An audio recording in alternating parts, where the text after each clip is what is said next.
ജനങ്ങൾക്ക് ആശ്വാസകരമായ രീതിയിൽ വിപണിയിൽ അവശ്യ സാധനങ്ങളുടെ വില നിയന്ത്രിക്കുക എന്ന ലക്ഷ്യത്തോടെ സപ്ലൈകോ ഉത്സവ ഫെയറുകൾ ആരംഭിച്ചു കഴിഞ്ഞു. സർക്കാർ ഉത്സവകാലത്ത് ഫലപ്രദമായ വിപണി ഇടപെടൽ സാധ്യമാക്കുമെന്ന് ഭക്ഷ്യ പൊതുവിതരണ വകുപ്പ് മന്ത്രി GR അനിൽ അറിയിച്ചു. 4 ലിറ്റർ വെളിച്ചെണ്ണ ഒരു കുടുംബത്തിന് ഇന്നു മുതൽ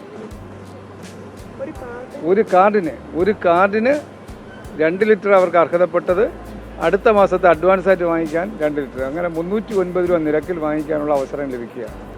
കഴിഞ്ഞ ഓണക്കാലത്ത് വെളിച്ചെണ്ണ ഇതുപോലെ 500 ഗ്രാം വെളിച്ചെണ്ണ കൊടുത്തിരുന്ന സ്ഥാനത്ത് 1 ലിറ്ററായി 2 ലിറ്ററായി മാറ്റിയപ്പോൾ വലിയ ആശ്വാസം ആളുകൾക്ക് ഉണ്ടാക്കാൻ കഴിഞ്ഞു. അത് കഴിയണമെന്നതാണ് എനിക്ക് ഈ അവസരം സൂചിപ്പിക്കാം. നമ്മൾ നൽകിയിരുന്ന സബ്സിഡി ഉൽപ്പന്നങ്ങൾക്ക് നിലവിലുള്ള വിലയിൽ നിന്ന് വീണ്ടും സബ്സിഡി ഉൽപ്പന്നങ്ങൾക്ക് 3 രൂപ 2 രൂപ വീതം വീണ്ടും കുറച്ചു. മാർക്കറ്റിലെ വില വർധനവിനനുസരിച്ച് ചെറിയ വ്യത്യാസം ചില സമയത്ത് വരുത്തിയിട്ടുണ്ടെങ്കിലും പലപ്പോഴും നമ്മൾ വില കുറച്ച് കൊടുക്കാനുള്ള നടപടികളും സ്വീകരിച്ചു. ഇത് നന്നായി ആളുകൾ പ്രയോജനപ്പെടുത്തിയാൽ വിലക്കയറ്റത്തിൻ്റെ ഭീതിയിൽ നിന്ന് കുറച്ച് ആശ്വാസം പകരാൻ കഴിയും എന്നുള്ള നല്ല വിശ്വാസമാണ് എനിക്ക് പങ്കുവയ്ക്കാൻ.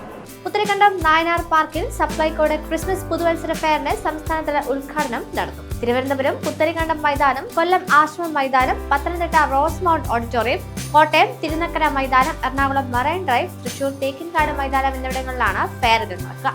അതോടൊപ്പം സംസ്ഥാനത്തെ എല്ലാ താലൂക്കുകളിലും സപ്ലൈകോയുടെ ഒരു പ്രത്യേക ഫെയർ ഉണ്ടാകും.